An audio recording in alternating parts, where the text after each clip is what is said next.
Good evening. We'd like to welcome you to the regularly scheduled meeting of the Board of Directors of Sacramento Metropolitan Fire District. We'll call this meeting to order and begin with a pledge to the flag. Director Monk, will you please lead us? I pledge allegiance to the flag of the United States of America and to the republic for which it stands, one nation, under God, indivisible, with liberty and justice for all. Thank you, Director. Ladies and gentlemen, good evening and Happy New Year. This open session meeting is videotaped for cablecast on Metro Cable 14, replay on Saturday, January 10th, 2015 at 1 p.m. and Monday, January 12th, 2015 at 6 p.m. on Channel 14, and it's webcast at www.satmetrocable.tv. This open session meeting is also available for viewing on the district's website at www.metrofire.ca.gov. We'll now have a public opportunity to discuss matters of public interest within the district's jurisdiction, including items on or not on the agenda. Madam Clerk, do I have any speaker cards? There are no speakers this evening. Thank you very much. We'll move on now to the consent agenda of tonight. Or entertain a motion. Mr. Chair, I so move. Thank you. I'll second. Okay, we have a triplet. So let's go with Wood and Jones on the consent agenda. Any questions, comments? Madam Clerk, please call the roll. Director Monk, Aye. Orzali, Aye. Clark, Aye. Scheidegger, Aye. Wood, Aye. Kelly, Aye. Jones, Aye. Barnes, Aye. and Gould. Aye. Motion passes. Thank you very much. Moving now on to presentations. We have a plaque presentation to Vehicle Wraps, Inc. Chief Wells. Yes, I will start from over here. I'd like to just bring some attention to, as we all had the opportunity last fall, we had that phenomenal pink fire engine that was unbelievably professionally done. And I can't express when first time I saw it, I really believed that it was a paint job. And it was a Metro fire engine, for those on TV or in the audience that didn't see it, that was completely wrapped by a company called Vehicle Wraps Incorporated, and they did it completely voluntarily. And also, I'd like to also appreciate the involvement of Local 522 and also the Metro Firefighters Association for their involvement in the project. But here's a picture of it here on the display. And that fire engine is as beautiful as any other of the engines that we have in their paint jobs, and that's actually a vinyl wrap that's I don't know how they do it. I'm not even going to pretend to tell you how they do it, but it looked fantastic. And as we all know, firefighters have not just more risk for cancer, we actually have higher rates of cancer. And I think there's a big distinguishment between those two. It's an experienced, unfortunate rate of cancer. And so for us and our families have been at home that have other types of cancers, but in our profession, and it says all cancers, all people, and I know the pink engines are symbolic, or the pink symbols are symbolic of cancer. So we just wanted to tonight really recognize that the company for doing that for Metro Fire and for the fire service in general. And just as an example, when we first put that out into our community, we actually had, in the first 24 hours of service, where that was out in the community, rotating throughout the battalions, as you'll remember, we had media coverage that reached 200,000 local viewers, and it aired as far as Jackson, Mississippi, in the first 24 hours that this was in place. And it doesn't matter that Metro Fire is on there. Believe me, it doesn't matter at all. It matters that it's representative of all cancers for all people, and it brought awareness to that. And it is a fundraising mechanism, of course, and bring awareness. And it transfers, for us, we ended up having the engine. It is still, as we speak this evening, still wrapped in the pink. I would advise at this point that we are going to be taking that off, and we'll talk about that for a couple of reasons why in long-term heat exposure in the fire department it might not be something we want all the time. But so with that, I would like to call Vehicle Wraps Incorporated up to the podium to meet me, please.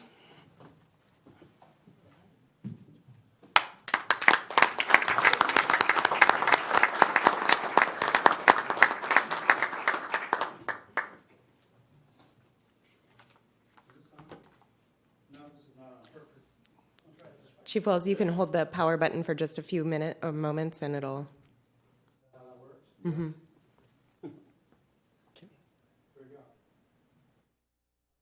few more moments. All right, there we go. Perfect. All right.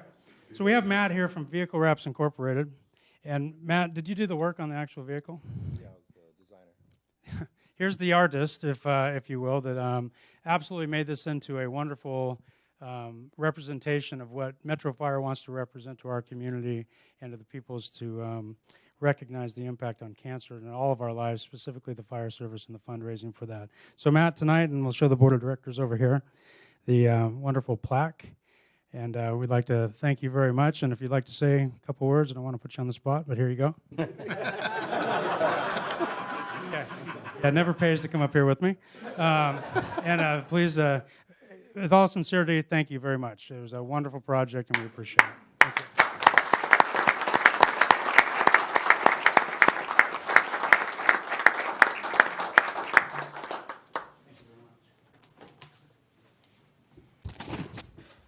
They get to keep their pink T-shirts? Chief, did you have anything more relative to that presentation item? No, I didn't, except, I could certainly entertain any questions regarding cancer rates. Unfortunately, it's not a question that we like to talk about, but I think that it's something that cancer presumptives are part of our everyday risk, unfortunately. I can tell you just a couple talking points if you're interested. Literally, the World Health Organization classified in 2007 firefighting as possibly a carcinogen to humans, just the pure fact of firefighting. Unfortunately, we talked about it's not just a higher percentage rate, it's actually incidences of cancer, and I have a long list I won't go through tonight, but it's extreme, like 2 times in testicular cancer and different things for firefighters. So not to undermine any of the others. And clearly we've had a lot of our brothers and sisters in this region, just locally and with specifically in Metro Fire, that have succumbed to cancer and passed at much too early times. So thank you very much, Vehicle Wraps Incorporated. Outstanding effort. Thank you. Thank you, Chief. On behalf of the board, I'd just like to thank Vehicle Wraps as well. Your artistry was phenomenal. It's almost disappointing to see that we have to take it off. It's like ruining a Rembrandt, right? You did such fantastic work. And as one director, I received many phone calls of thanks from people in the community saying how proud they were that we were, bringing awareness through this particular project. I hope that you don't go anywhere in the next several years, and that when we bring a ladder truck next time, you can expand your vision. Isn't that what artists do? Is they're never just happy with what they've done? Anyway, thank you very much. We're very grateful for all the hard work you did, and again, thank you from the bottom of my heart as a gentleman that has a mother that survived cancer twice. It's pretty special to see these kinds of things, and I was the one that harangued Chief Taylor to say, why don't we just leave it on forever? And he was gracious to say, okay. And now I know that we can't because of the way fire, apparently this thing's supposed to show up to fires, which I don't get. But I guess if we get too close, then the vinyl wrap causes a problem with the paint work that's done underneath this vinyl. So that obviously would be a problem, which just means that in the future we're going to have to order at least one fire truck painted pink, and then it'll be not a problem, right? It may put you out of work, but anyway, thank you very much. Appreciate that. All right, let's move on now to our first action item. Ladies and gentlemen, our first action item of this evening is a capital fire facilities fee ordinance. Whenever this board deals with an ordinance, it requires us to open a public hearing. And tonight we will be doing that in our first reading of this ordinance. And so as part of that, I will introduce our interim CFO, Ken Campo, and his expert in waiting, Nicole Kissam from NBS. They will be presenting their material to us. We're going to do that as I officially open this public hearing. And what I'd like to do is run just briefly through how a public hearing proceeds so that everyone's aware of how we're going to go through this process, and potentially some of our directors reminding them as well. We'll first start this public hearing with a staff presentation and recommendations. We will then have questions of the staff by our directors. We will then entertain individuals that are seeking to comment in support of said ordinance. We will then also question those individuals that are speaking in support of the ordinance. And then we will hear from individuals who are opposing the ordinance, have questions of them by the directors. Then we will, again, have a rebuttal, if any, and I believe that if there's a rebuttal, that will come from both parties, both in opposition and support, at which point we will finish with any final public input. And unlike when we open a meeting and have public input, we limit that to 3 minutes. We will most likely allow that public input to continue for a reasonable amount of time without the 3-minute limitation. At that time, we will finish with board questions, discussions, and then the board will take action. And what the action is to approve the first reading of this ordinance. We are not implementing the ordinance. It does not take place tomorrow. It is simply us approving the first reading. Then the ordinance will come back on January 22nd, and we will have a second reading. We'll go through a public hearing. We'll do virtually the same process. And at that time, we will be taking as a board action to implement whatever the action is appropriate through staff recommendation.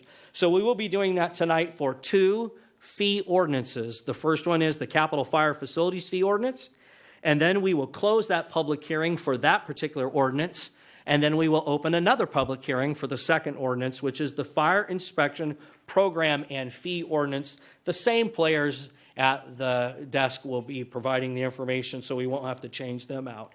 So do I have any questions before we start from my colleagues on the board? Our attorney, Melissa, the chief, anyone? Are we good to go? All right.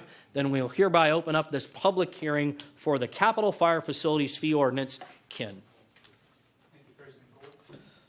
Members of the board, Happy New Year.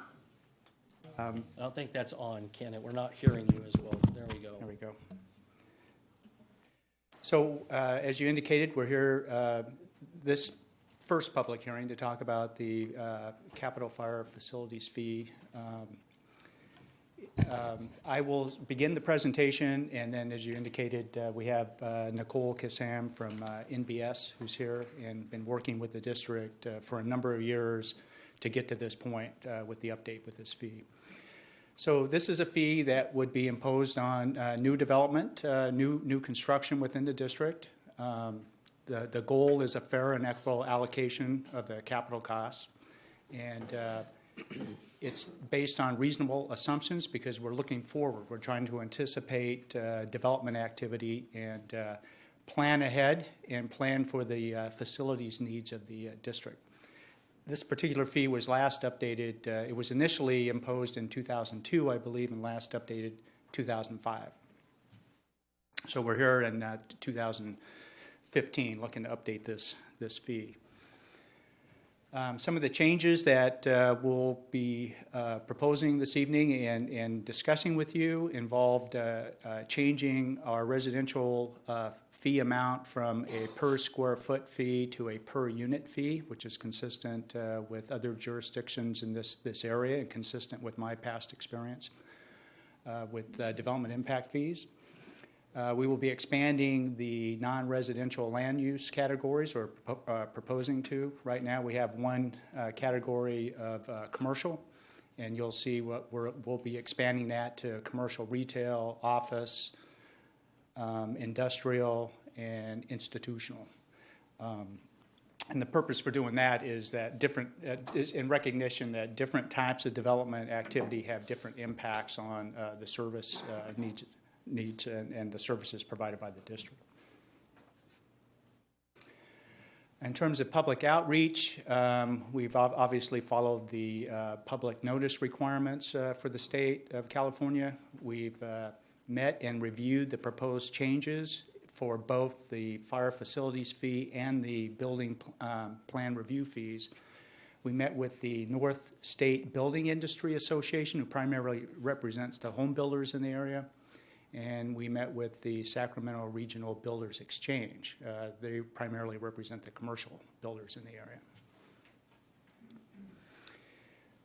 We've also notified the local chambers of commerce about these changes, the Sacramento Rental Housing Association, McClellan Business Park, City of Rancho Cordova, and City of Citrus Heights, the two cities that the district serves.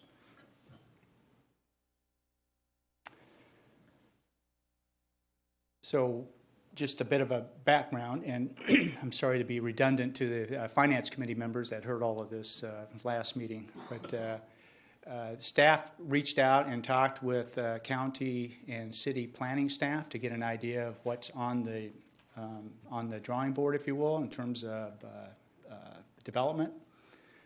We met with the major home builders in the area.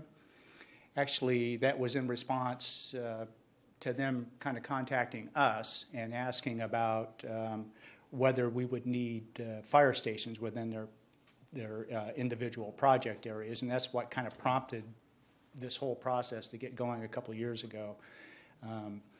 It's kind of difficult to tell one project, yes, we're going to need a fire station there, without looking at the entire area that needs to be served and where the best place to put a fire station is. So that kind of launched this project a couple of years ago. So we took that information and we engaged the firm Citygate Associates that the board's sure familiar with. Citygate provided the district with a growth analysis that looked at where the projected development was going to take place and projected the fire station needs, which drove the apparatus needs and equipment needs. And so you have a copy of that study in your packet as well. That information was then provided to NBS, who actually developed the updated fee amounts based on those costs of projected stations and apparatus and equipment. I'll talk a little bit about the Citygate process, and then we'll turn it over to Nicole to talk about how they took that information and actually developed the impact fee, or the fire facilities fee. So Citygate used the deployment measures that were adopted by the board back in 2010, and with the travel time goals, as you see on your screen there. So using that information and looking at the projected amount of development is how they went about locating the best fit for fire stations. They looked at, these are the different growth areas that they looked at, both inside the district and outside the district. And outside the district, you'll see there's a Northwest Master Plan development project that's indicated on there. That area is not currently in the district, but it's something that we're looking at, so we wanted to take the opportunity here to take a look at that as well. So those are the different development areas. It shows the kind of the square miles of the project and then a number of acres involved in those projects. So a pretty substantial amount of projected development activity. These are the various demographics that were developed, taking the potential high and low development, looking at the population and number of units that would be developed in those areas. Citygate was able to project the various needs in terms of fire stations and that based on this projected development. So then they developed the resources needed to serve those areas. So you can see for each planning area, the station recommendations and the 4-minute travel time response coverage. So for example, the first one, Easton Specific Plan, there would be one station they projected for that area. The Northwest Master Plan, which is outside the current district boundaries, 8 to 9 stations for that area. That's since been revised downward, but this is the sort of analysis that Citygate was able to develop for us. And going on to the second part of this, you can see at the bottom, I know it's a little difficult for folks out in the audience to see, but it actually translates down to the number of ladder truck companies, engine truck companies, battalion chiefs. So in summary, if you exclude the Natomas area, we're looking at 11 to 12 engine companies, 3 ladder truck companies, and 3 new battalion chiefs, all to serve this projected development. And this is through build-out, so we're looking probably 30 years out here, 35 years. And this is what Citygate came up with in terms of stations. Again, I know it's hard to see from the audience, but the blue dots represent the proposed stations. So you can see they're pretty much consolidated around that West Jackson Highway area down in the lower right column. The red is existing stations, green is neighboring stations, neighboring jurisdictions that we could draw on for mutual aid. So this is a system-wide approach. And when you take all of those proposed stations and you look at the land costs, the building improvements, and the apparatus needs, it totals about $171 million. Nicole will walk you through how that number gets back down to about $110 million or so. When you look at just a 20-year planning horizon, and you have to factor in that some of these improvements will benefit existing development, and so that's not appropriate to charge new development for that. So she'll walk you through that. So the NBS study is basically to make sure we comply with state laws and current industry standards, and that we spread a fair, equitable, and reasonable amount of these improvement costs over future development. Now, that was kind of a quick walk through the Citygate portion of this, and I'll now turn it over to Nicole. I'd be glad to entertain any questions if the board has any at this point. Does anyone have any questions so far for Mr. Campo? Okay, thank you. Nicole, welcome. Thank you. Here we go. Get up to the top. Is there a slide?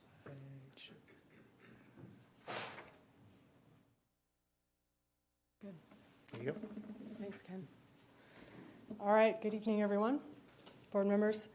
So I'm just going to spend a few minutes elaborating on Ken gave a great overview of the capital facilities needs, which is excellent.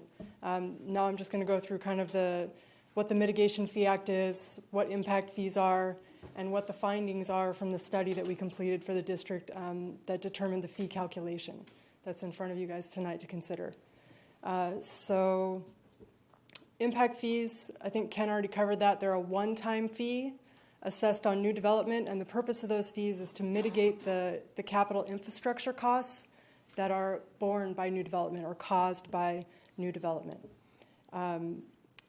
What we're going for here is to meet a number of reasonableness tests that are included in the government code that make the fee defensible, and most of them center around establishing the estimated reasonable cost attributable to new development. So the Mitigation Fee Act, sometimes called Government Code 6600, is what governs the establishment of these fees. And in the Mitigation Fee Act, there are several requirements that have to be met in an impact fee, or what we call here a capital facilities fee calculation. It needs to have the purpose of the fee defined, the use of the fee defined, the relationship between the use of the fee and the types of development on which it is imposed, the relationship for the need for public facilities and the type of development on which the fee is imposed, and the relationship between the fee amount and the cost of facilities. So Ken just talked about the cost of facilities. I'm going to talk more about how these costs are driven down to various land uses and to what degree in terms of a cost per unit. So the process, the basic process that we go through when we determine an impact fee is that we look at demographic projections related to housing and employment and a few other key factors. We incorporate facility plans or facility standards for a targeted level of service, which is the Citygate report. We were lucky to have that. It's great to have a growth analysis. We look at different ways of allocating costs between existing and future development or development that is occurring outside of the planning horizon that we're looking at. We look at necessary equity adjustments to the cost basis. So Ken mentioned that we started at 171 million in needs and we ended up with about 112 million in the basis for the fee calculation. We establish a cost per unit of growth for both residential and non-residential. And then from there, we interpret that into a fee structure. And we also include a small component for administration of the DIF program, or the Capital Facilities Fee Program. And so the results that we're going to show you here tonight are the maximum fee amount by land use category. So some limitations related to impact fees are that they fund only one-time capital costs. So these are not ongoing maintenance. This is not ongoing replacement. All of those are considered more operating costs, and here we're really looking at infrastructure one-time costs needed to serve new development. And it's important that we're not remedying any existing deficiency in the service level with impact fee revenues. Those are the two most important on this list. And the last one, that the funds must be spent on a defined capital improvement program, which we've definitely done here through incorporating the Citygate recommendations. So it's obvious to most why we would need an impact fee, but it's good, I think, to reiterate it. New development and intensification of existing land uses are projected within the district's borders. The West Jackson Corridor is looking to add 250,000 homes, I think, if all those plans get approved in the next build-out horizon. That's like adding the equivalent of a small city, and of course that places demands on public services. There's not a lot of alternative funding sources available to the district to pay for those infrastructure needs. There is property tax and so forth that comes with new development, but you guys also have all of your ongoing operating costs and so forth that incrementally increase as development is added. So again, impact fees, they just really are designed to help fund new development's fair share of capital costs. So what we've included in here are stations and buildings, vehicles and equipment. Those are how we define capital costs. The existing fees for Sac Metro Fire are shown here on the screen. We restructured the fees a little bit when we went through this study. So right now, it's a per square foot charge for residential. That's different from the per square foot charge for commercial. And commercial is sprinklered and non-sprinklered, non-residential development. So we just made some changes to that basically to bring things more in line with industry standard and what surrounding agencies are doing. So the table in front of you actually makes that first crosswalk between the existing fee structure and where we're going. So assuming a 2,100 square foot home for single family residential, the current fee is roughly $1,176. For multifamily, it's about $825, and for commercial on average per 1,000 square feet, it's about $750. So I mentioned that one of the key aspects of an impact fee study is build-out assumptions or population growth. So these are some of the metrics that we applied when we did this study. We had very good data from SACOG, which is great. They were able to actually take specific GIS coordinates and run those for the district boundaries, which is almost never available, and that's really great that this year we had that information. So we had population data, housing unit information, and employment jobs data to work with from SACOG. They were super cooperative and helpful. The employees per 1,000 square feet information comes from the TRIP Engineers ITE manual. It's a study that looks at frequency of use of various types of occupancies, and impact fee studies use those to represent relative share of demand on public services. So the higher the density, the more demand on a public service is warranted. So this slide looks at the cost basis, the final cost basis that was included in the updated fee calculation. So that number of 171 million is up there again, the same one that Ken talked about. And then Ken kind of referenced some adjustments that we made in order to make sure that we're establishing the most reasonable and fair cost basis for this impact fee calculation. So the first adjustment is for development, costs associated with development that are not occurring within the planning horizon that we looked at. So we only looked at a projection for 20 years, from about 2014-15 through 2035. And through looking at the county general plan and looking at City Gates analysis, the term build out definitely references something beyond 2035. These plans for development go beyond 2035. So that's the adjustment that you see there. And then it was also clear through the Citygate report that many of these capital improvements serve existing development, so we made an adjustment that way. So then you have a net cost of about $114 million. And the next two adjustments are more what we call equity adjustments. So there is a bond that was issued in 2011 for various capital facilities, and the impact fee fund has already met more than its fair share of its obligation, not all of its obligation, but more than its fair share to date. And so we're giving a credit back to the impact fee fund and reducing the cost basis for that investment. The second one is cash that was in the fund at the time of the study.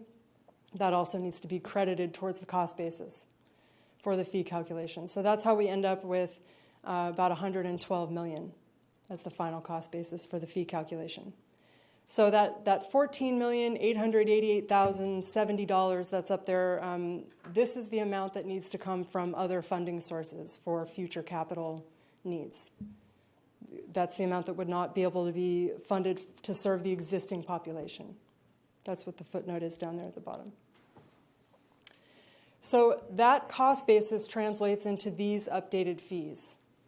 About $1,100 for a single-family residential unit, $861 for a multifamily unit, and then some varied costs per 1,000 square feet because they have different densities or different demands placed on public services. And you can see them compared side by side here between the current, what we're calling now the prior impact fee, and the updated fee at maximum. So this is the max fee.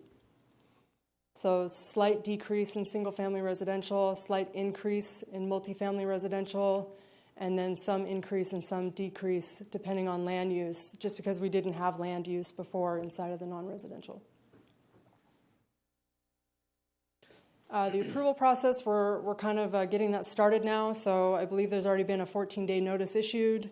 We're in the public hearing, that's the first reading of the ordinance, and from here, this is a discussion and policy direction from the board. There are some requirements for accounting in impact fee programs, reporting. There's a yearly requirement and there's a 5-year requirement. So we just like to point that out. It needs to report on the amount of funds, the use of funds, the planned use of funds. There's a 5-year window for use of those funds. Ken, this is a surprise slide from Ken, so I'll let him talk about it. This is just we wanted to kind of give the board an indication of the comparison between the current fees and the proposed fee. So for a 2,100 square foot home, for example, a single family home, the current fee would be $1,176 based on the 56 cents a square foot.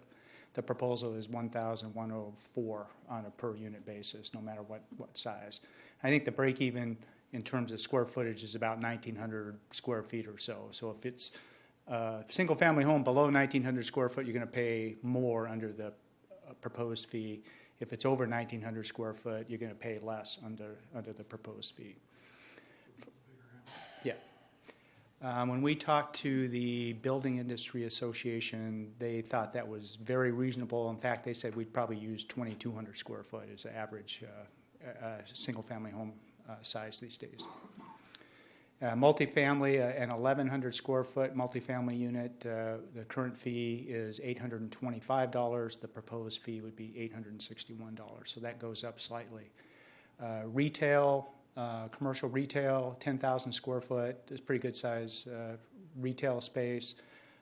would drop from $7,500 under the current fee to about $5,820.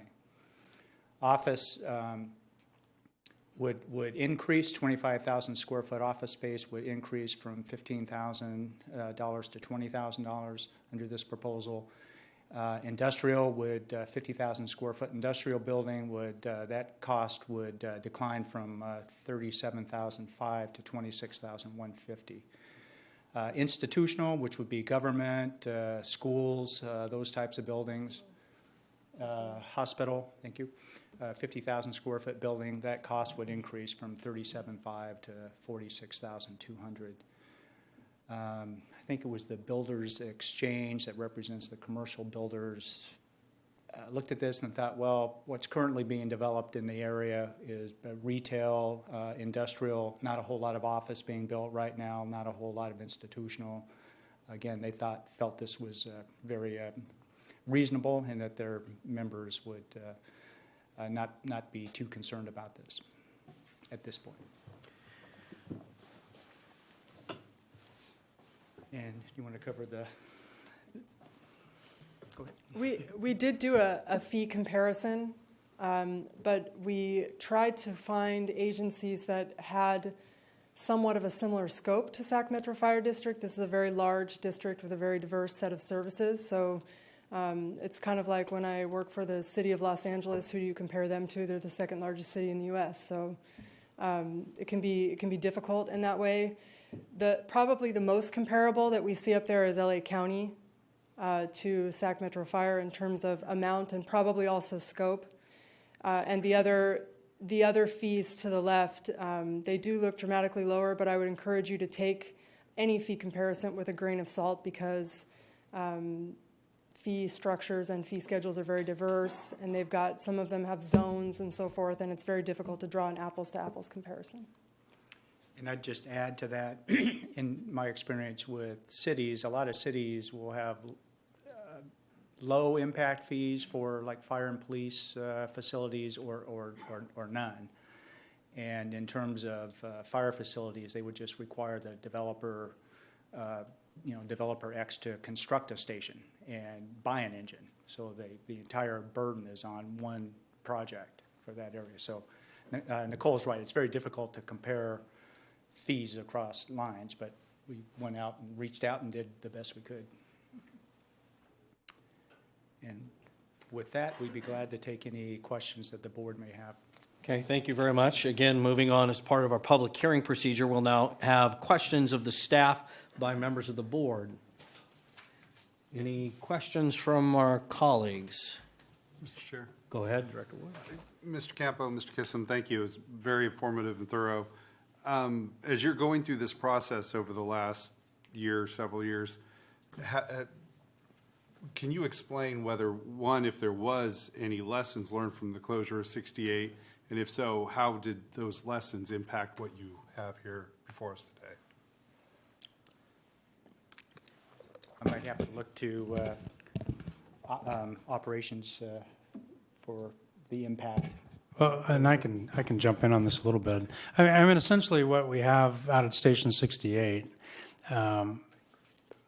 it's a unfortunate and for those that don't know the circumstance out there, it's a fire station that we opened up out in the area of Anatolia to the east of here, in advance of growth during a time frame of double-digit growth in the early 2000s, and we ended up putting a facility in a position that didn't have enough rooftops out there to justify theoretically the call volume in this economic downturn. Certainly, it's an area that's exactly in the path of progress, or it's in progress and progress beyond it, that will definitely be reallocated in the near term. We're hoping to get near term is a varied term. I don't know what that means. It's not today or tomorrow, but down the range.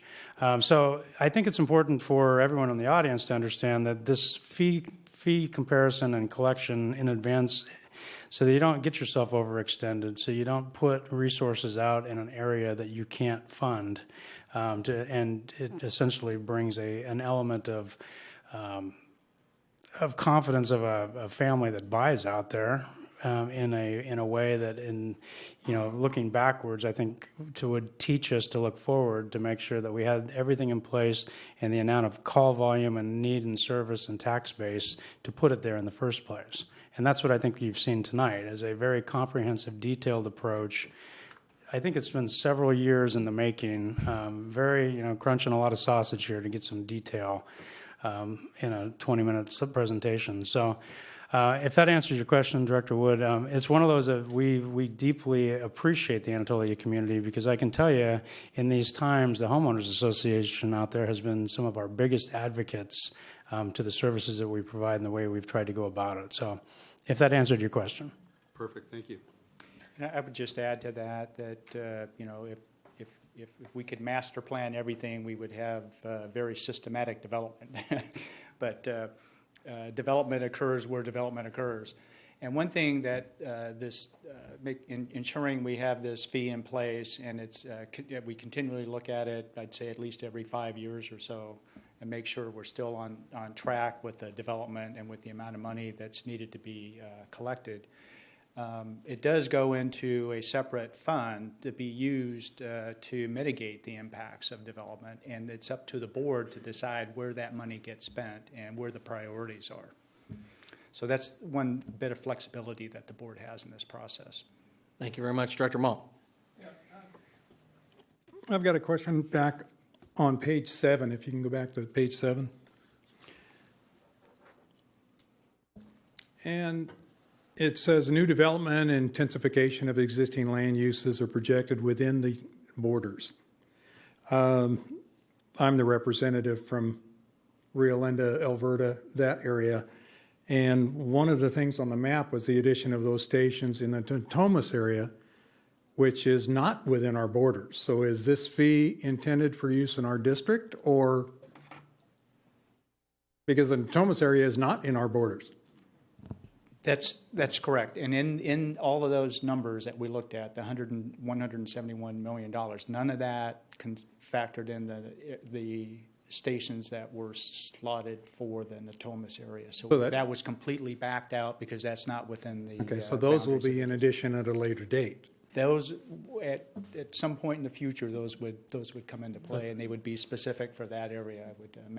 I would. But the same type of methodology would be applied as growth occurs anywhere. If it were pick it up and stick it in the middle of Iowa, this would be a great idea to make sure that we have a designated plan in advance of what we do. Yeah, I agree. We need to have a plan in place on how to do it and everything. I just wanted to make sure so within our borders that scheduled area is not. So. And we just took advantage of the timing of looking at this to go ahead and look at the Natomas area, since we were interested in looking at that area, and instead of paying for two studies, we got it incorporated into one.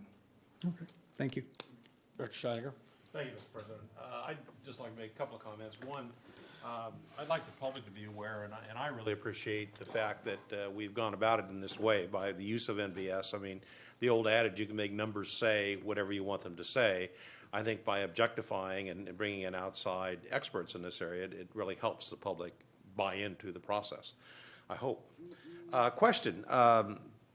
We talk about public outreach efforts and say builders expressed concerns, and I guess we may hear more later. But did you make an effort to ingredient, to the degree we can, modifications or address their concerns along the way? I didn't see that in the report. Yes, and they did. There wasn't. We haven't received a whole lot of feedback. Okay, good. One thing we did not talk about was the fee credit program. I like that, by the way. That I Yes, did see that in there. That was one of the developer for How About Arden, who's looking at rehabilitating that entire complex, taking everything down and rebuilding. Came to us and along with county planning staff and asked if we would consider that program. And it seemed to make a lot of sense. That's why we incorporated it into the ordinance. And what that program does essentially is give credit for existing buildings. So if somebody takes, and it's for commercial buildings. So if somebody takes down a 10,000 square foot building and puts up a 12,000 square foot building, this fee would only be calculated on the additional 2,000 square feet, and they would get credit for the existing 10,000 square feet. We felt it was appropriate to support economic development efforts in the district, which also helps the district, right? It improves property values, which translates to increased property tax revenue for the district. So I think it makes a lot of sense, and it's a good sound practice. The developers also want us to be consistent with the county in terms of the other thing we incorporated in the ordinance was an annual adjustment to the fee based on the change in the engineering news record, which is a typical cost of living type adjustment. And they wanted us to be consistent with the county in terms of when those adjustments would be implemented. Those are the type of comments and feedback we got, and those are incorporated into the ordinance. Appreciate that outreach. All right, Director Kell. If I may. First of all, Mr. Campo, I'm impressed that you're familiar with ENR, Engineering News Record. Second of all, I wanted to say that I think it's great that we're reviewing this, getting out ahead of it.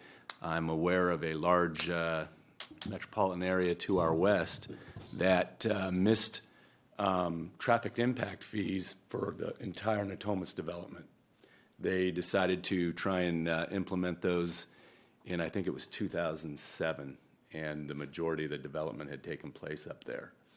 And so what they were doing is they were holding hostage smaller development projects for the larger good, and it was disappointing. I remember when it was taking place. But this is excellent work. It's been a fine report, and I wholeheartedly support it when the time comes on January 22nd. I look forward to hearing what folks have to say regarding it, and certainly you have provided us a great deal of information and backup to be able to discuss it on even ground. Thank you. Director Kelly, that's an excellent point. When we met early on with the major home builders and explained what we were doing, one thing we emphasized was that we wanted to take a district-wide approach so that the fee would be set district-wide. It would be consistent. It would be uniform across the district. So that's what developers I've learned over the years are very concerned about is what's the other guy going to pay on the project, the project down the road. This way, it's a district-wide approach. It's a uniform fee spread across the entire district. Everybody contributes their fair share. Thank you. Thank you. Director Barnes. Mr. Campo, I'd like to thank you for the presentation and the numbers. I think what's important, it keeps being echoed here, is the consistency of the cost. Although we have the number on the graph that says maximum fee, these are not progressive numbers by any means, correct? There's what's relative to our region, what the county is doing as well. Yes, sir. So I think when the public hears this, I want them to understand that although it says maximum fee, we're not reaching for the ceiling on these numbers. It's still what's relative to our region that'll help us grow conservatively. This is built, there's different methodologies that could be applied here. This is based at first looking at the cost of the facilities, not more than the cost. It's what we expect the cost to be, and that's why I think it's important that we come back and revisit this, at least every 5 years, so we can update those figures and make sure they're relevant. We're not collecting more than we need. We're not collecting less than we need. Agreed. So thank you. Any other comments or questions by board members? Okay, thank you very much. I'll ask you two folks to step back for just a second.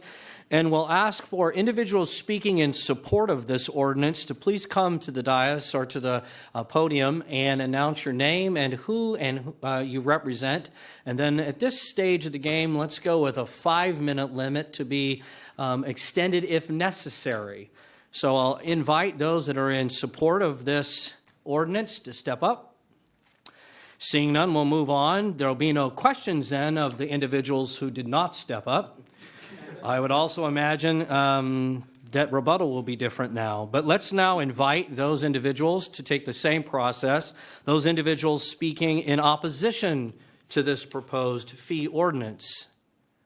Seeing none, we'll move on to now, we know now that rebuttal will be short. And we'll now move to public input. Anyone else want to come up and say anything relative to this first reading of the Capitol Fire Facilities Fee Ordinance? Seeing none, we'll now have board questions and comments to close this public hearing. Any questions or comments from the board? I have one for Ms. Pania. Relative to the ad that was placed, the public notice, did you receive any calls? No, I did not. Okay, thank you. Thank you, Director Kelly. Good point. Any other comments or questions by my colleagues? With that, then, what I'll do is I will ask for a motion to approve the first reading of this Capitol Fire Facilities Fee Ordinance reading. I so move. We have a first. We got multiple seconds. No one wanted to rebut, but we got plenty of seconds, huh? All right. Melissa, did you get a second? Yes. Okay, very good. And then please call the roll. Director Monk? Aye. Orzali? Aye. Clark? Aye. Scheidegger? Aye. Wood? Aye. Kelly? Aye. Jones? Aye. Barnes? Aye. And Director Gould? Aye. Motion passes. Thank you very much. We'll now close the public hearing for the Capitol Fire Facilities Fee Ordinance first reading. Now going to open up the public hearing for the Fire Inspection Program and Fee Ordinance. We'll go through the same process where we will have Ken Campo provide his secret slides, and then we'll have Nicole come up and provide the background, and then we'll go through that same process. So, Ken? Thank you. Just give me a moment here. A little quicker with the mouse than the finger. Okay, I will introduce the subject. Thank you, President Gould and members of the board. About this time last year, it was probably November of 2013, Nicole was here going through this same presentation, the same study that they did, and it was with respect to fire inspection fees. And their study incorporated both the fire inspection fees as well as the building plan review fees. The board acted on the fire inspection fees only at that time, and I believe those updated fees were implemented in January of 2014. At the time, we indicated that we were going through this Capitol Fires Facilities Fee Study. We were also looking at different options with respect to building plan review, and quite frankly, I don't believe we were meeting our own turnaround times at that time, and so we were looking at alternative service delivery and looking at other options. So I think we're at a point now where we'd like to revisit that with respect to the building plan review fees. I think Nicole will show that when they conducted their study last year, we were well below cost recovery on those fees. We're only about 37%. We were recouping about $800,000 of the several $1 million of cost expended on those services. So again, as I indicated in my staff report, although the economy in the Sacramento region is beginning to improve, property tax growth, assessed valuation growth is still sluggish. To the extent that we don't recover our costs for providing these fee-based services, we're using general revenue, general property tax money to subsidize those, tax money that could be going toward reopening engine companies. So I think it's time for the board to consider increasing our cost recovery on those building plan review fees. Our proposal is 20% per year increase. It's not 20% of the cost to provide the services. It's 20% times the existing fee and then 20% next year. So it compounds. By the time we're done, we'd be we estimate the cost recovery would grow from about 37% to 60%. So it would still be well below full cost recovery. We would also recommend that whole fee recovery area be reviewed again at the end of that 3-year period. So we'd see where things stand at that point, and see what type of, a lot of it depends on how much development activity is taking place. And so, again, it's important to continually revisit those fees, and on the cost recovery fees, probably on a more frequent basis than the fire facilities fee that we just discussed. So that was kind of a long-winded introduction for Nicole to come up and update you. And we don't plan on going through the entire study that we did last year, so this is an abbreviated version, but we have all the slides and the information available, and can certainly get into that more detailed discussion if you'd like. Nicole? Okay, so now operating fees, not capital fees. These fees recover the costs for issuing a permit, reviewing a plan. They're more of a transactional permit user or regulatory fee activity. So a user fee is a service requested from an agency for which the fee payer receives a private benefit for that service. So just to tie some tables and numbers to Ken's summary, this is where we were in November of 2013 when I was in front of you last time discussing the results of the study. So the area that we focused on the most in terms of taking a policy direction and updating fees is that first line up there for annual permits to operate, California Fire Code permits, sometimes they're called, and mandated and required annual inspections. So regulating schools, apartment buildings, so forth on an annual basis, inspecting those facilities. So at the time, the district was collecting about $925,000 in revenue per year in their current fees, and the cost of providing those services on an annual basis was about $1.6 million, or recovering. So current fees were recovering about 57% of their costs, and the board made a move to take that cost recovery percentage through a fee increase up to about 75% of the cost. So estimated revenue went from $925,000 to about $1.2 million a year, assuming that demand for those services remains constant. Where we didn't take action and decided to hold off, as Ken mentioned, was on the development review side. So that's on building plan submittals, fire sprinkler plans, hood and duct systems. Those are final inspections associated with developed construction projects. So kind of a reverse scenario for what you see for most fire agencies. The district was really not recovering their costs in that area. So we had about $880,000 in current fee revenue, but we had about $2.4 million in costs. So recovering about just under 40%, 37%. Good memory for that 37% number. And we just kept that static, didn't change, and decided to come back and talk about it at a later date. So here we are. So if the board went for full cost recovery of the development plan review and inspection fees, we would be looking at a significant increase. So I'm just going to skip down to the second bullet under the second bullet, which is what is the recommendation now for these development plan check and construction inspection fees. So as Ken mentioned, it's the recommendation is for a 3-year increase of 20% each year. That doesn't mean that all fees go up. Each fee does not go up 20%. If it's already at its max, it doesn't go over its max. No fee will exceed its estimated and reasonable cost of providing the service. And where fees needed to come down because they were over recovering, then they were brought down and they would not increase. Okay?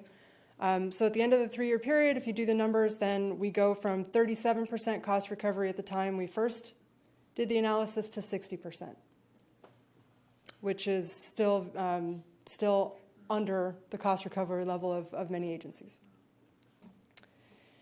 So there's the numbers: 884,000 in current revenue, 2.4 million is the total estimated cost of those services, and you can see how the revenue climbs each year with the 20% average increase to achieve 60% cost recovery. And Ken is recommending that these be looked at again at the end of a 3-year period, which is usually enough time for organizational structures to shift, enough to look at the cost basis again. Surprise slide. We went through the same public outreach efforts for these building plan review fees as we did for the fire facilities fee. So again, we complied with our public notice requirements. We met with the North State Building Industry Association, Sacramento Regional Builders Exchange, and provided the information to the local chambers, Sacramento Rental Housing Association, McClellan, and the cities of Rancho Cordova and Citrus Heights. Again, we did not get much feedback from the folks representing the home builders and the commercial builders. They looked at the approach we took. They wanted to take a look at the NBS analysis to make sure it was based on sound principles and sound information and basically sound cost principles. They thought that the incremental approach was better. They liked that, the 20% a year rather than one large hit. And then when you look at when you weigh this in with the fire facilities fee, in certain cases, the building plan reviews will go up for residential and commercial development, but those are offset by the decline in the fire facilities fees, and so it ends up pretty much a wash between the two. So we did not have a lot of comments back from the building industry. With that, I believe. I don't know what's next. Yep. Oh. So, so I don't know if you wanted to go through that. yeah, just a question to the board. We put this placeholder in here. Do you want to go through the methodology and overview of how the fees were calculated, or would you like to skip that part because it was done a year ago? Yeah. we've done before. Well,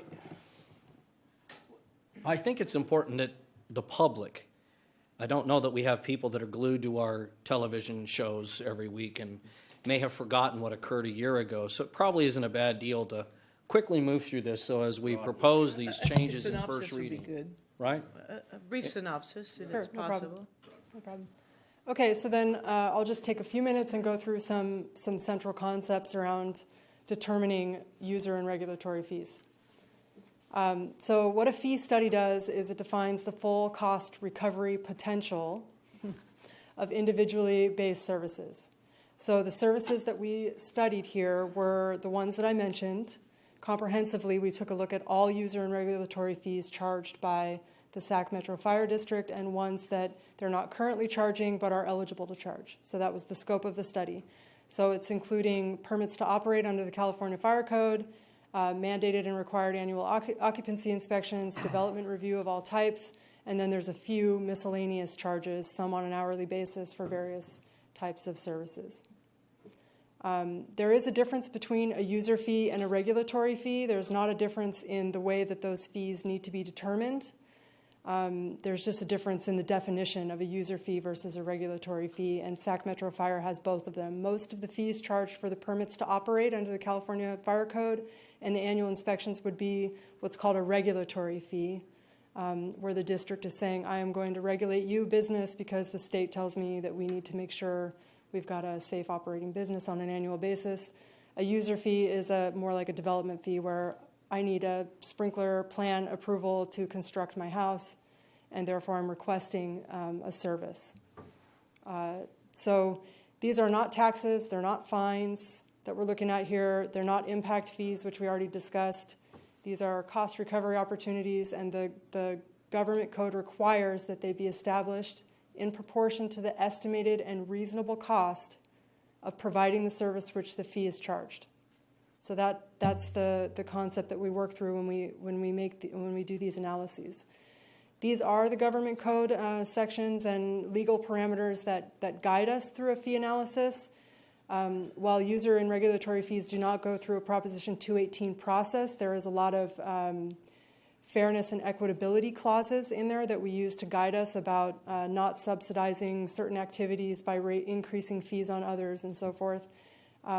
California Government Code 66014 is the one that says estimated and reasonable cost. There is also stipulations in the Health and Safety Code as pertains to fire districts. And the most recent legislation is Proposition 26, which has a lot to do with not including general public benefit costs in fees for service. The basis for the study was the 2013-14 budget. So we're now in the 14-15 year, but we finished this study based on the 13-14 year. And it also incorporated tracked time information and estimated time information at the individual fee level. So we talked about service levels related to plan review submittals, number of trips for the typical inspection project, and so forth. And it also looked at balancing that with workload to make sure that we have a defensible cost allocation model.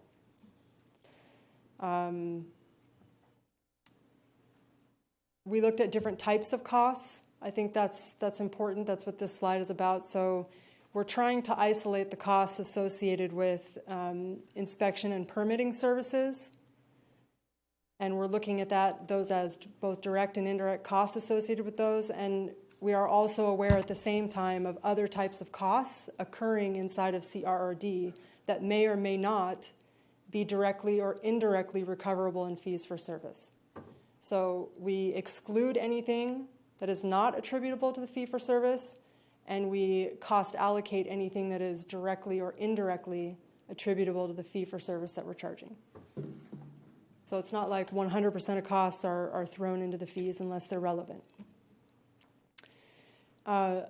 We use fully burdened hourly rates multiplied by time. That's X times Y equals the maximum fee amount. And those fully burdened rates include all attributable costs. This is a summary of the types of costs, for example, that are included in the different fees and how we generated a blended rate that applied towards those services. So the $285 rate that you see in the first column is the one that was applied to the fee-related services in this study. And it includes labor, all recurring non-labor, which is a fancy way of saying non-salary and benefit costs, so any types of costs that are not personnel costs. There is overhead services that are eligible for recovery and fees, such as the district's administration, finance, payroll, those types of services. And then within the community risk reduction division, there are also overhead type activities and costs that are attributable to the fees, such as management and clerical support.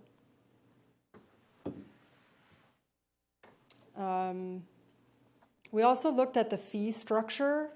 So how current is the district's fee structure according to other agencies? Are there any areas in the way the fee is worded or the amount of tiering in a particular fee? Is there any way that could be more fair and equitable to the person paying the fee? So we looked at all of those issues, and that's kind of the art of fee design.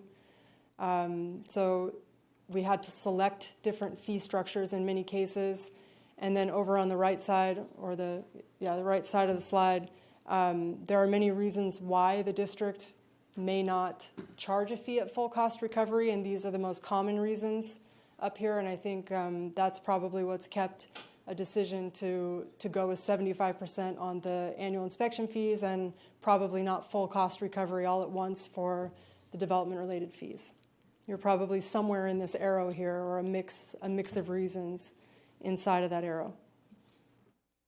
So anytime we subsidize a service, so anytime we have a fee outcome, for example, that's $1,000, but the policymakers decide we only want to charge $800 for that service, that $200 delta there has to come from another funding source. It can't be layered onto commercial development, or it can't be charged to the neighbor next door or something like that. It has to be subsidized by another revenue source, which in this case is the local tax base. That's it. I hope that was brief enough and also comprehensive enough in terms of concepts applied in the fee study. That's very good. Thank you. All right. So the next step in this public hearing is for questions of the directors to the staff. So let's go ahead and entertain any questions for Ken or Nicole. Questions? Okay, Director Scheider. Again, I appreciate our approach to this, and I understand that we're proposing 20% fee increases over the next 3 years each. And I understand that we still would be significantly below our cost. But my question is very simple. How would these proposed additions and fees then make us compare to neighboring jurisdictions? Director Scheidegger, that's a difficult question to answer. We have not done a survey of surrounding agencies. I can just go on my own experience and say that our fee structure is very much on the low side. And so I think at the end of the day, with these increases, I think they will still be very reasonable. Part of the difficulty in doing a comparison on these particular building plan review fees is each jurisdiction is different in terms of its cost structure. It depends on the benefits that are provided. It depends on the various cost factors involved in providing those services. So we have not done that. That's something we could take a look at, but really it's based on the cost for this agency to provide those services.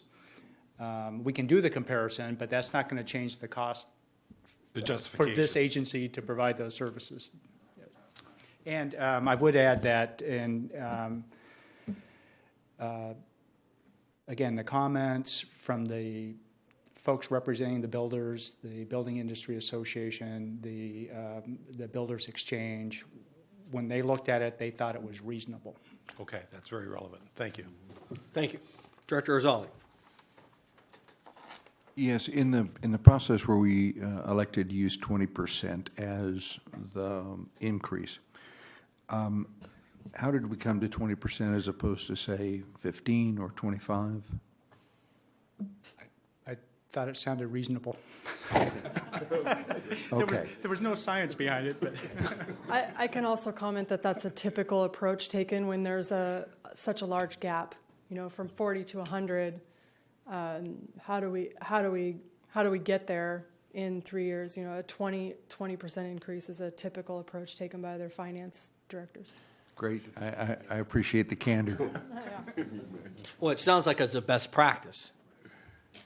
It's a common practice. Good answer. Nice. I'm going to use Anything else, Director Arzali? No, just that that's a subtle but powerful distinction. Yes, absolutely. All right. Other members of the board, questions on this particular first reading? Okay, thank you very much. We'll now move on to individuals speaking in support. Again, if you're in support, please come to the podium, announce your name and who you represent, and then we will limit or ask you to limit your conversation to 5 minutes. Seeing no one, we'll now move on to questions of individuals speaking in support. We'll now move on to individuals speaking in opposition of this fee ordinance. If you'll please come to the podium.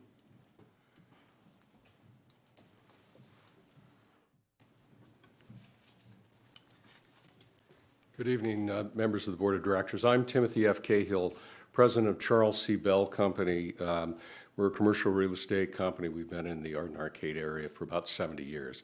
And I'm not really against this ordinance, but there's a provision that I find offensive and I would like to talk to you about. And that really is Section 4, which is calling for a yearly or automatic CPI increase by the Finance Committee. And I think that as a policy, that's just bad. You're increasing people's costs. Now, you have cost expenses, that's understandable. But when you're doing that, I think that's important that people have an opportunity to speak on those things. And when you do an administrative CPI, they're not getting that opportunity.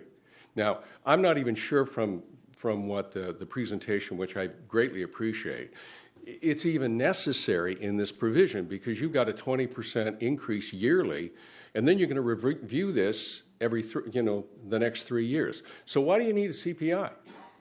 But the point, the underlying point is, and it's a policy point, I think, more than anything else, is that when you are going ahead and increasing people's costs, they need to have an opportunity to come forward and speak on it and be heard.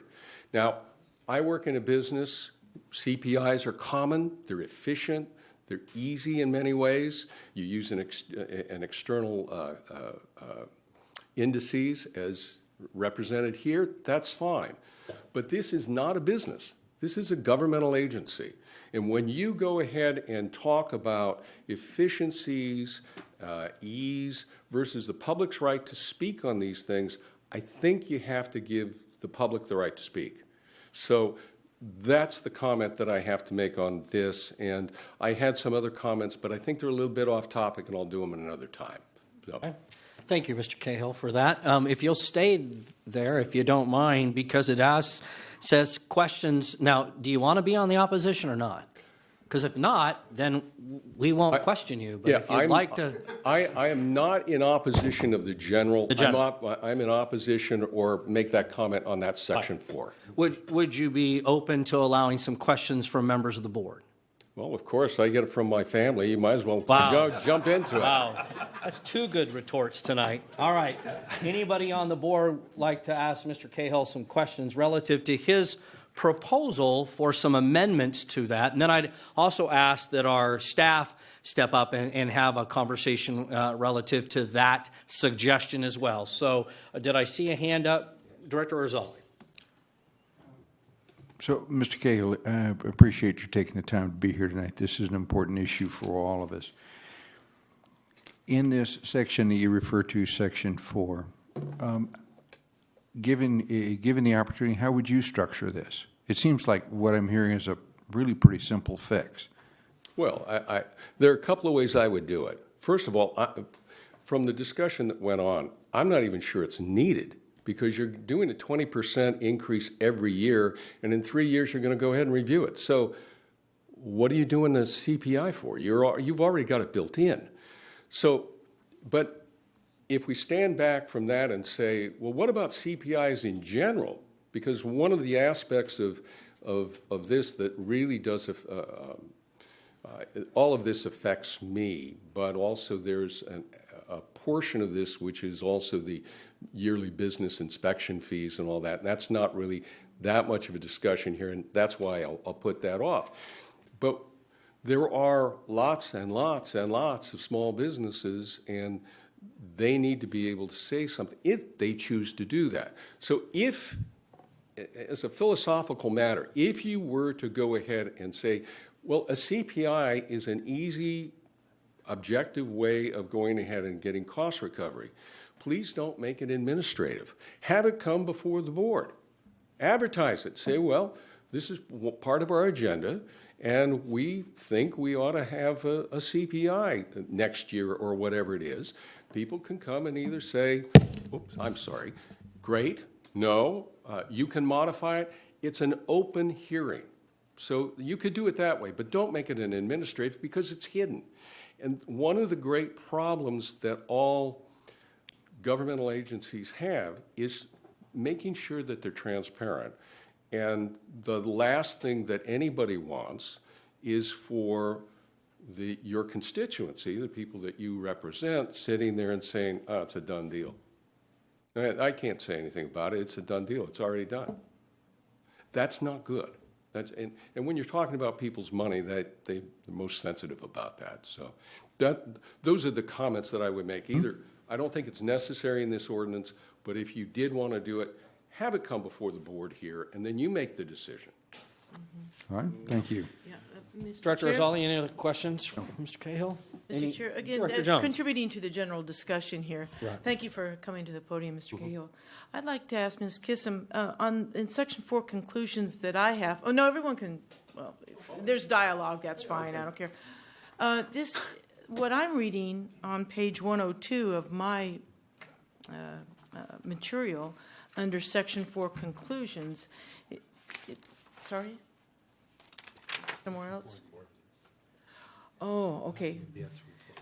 What I was reading is that it was the quote, "The district should consider adjusting these user and regulatory fees on an annual basis to keep up, at least to keep pace with the cost of inflation. A common practice in California is to apply an annual consumer price index adjustment." So, can you help me? Oh, okay, thank you. Well, maybe someone else has, Okay, you want to look that up, Gay, while we go on some other folks? Any other members of the board want to weigh in on this particular suggestion for Mr. Cahill? Let's go ahead and have staff step up, and if you would, maybe, I don't know if we're at rebuttal, but let's just continue this conversation. I will tell you, Mr. Cahill, that I actually appreciate what you're saying. I think it's good policy from this agency, and we have a long record of being very transparent, And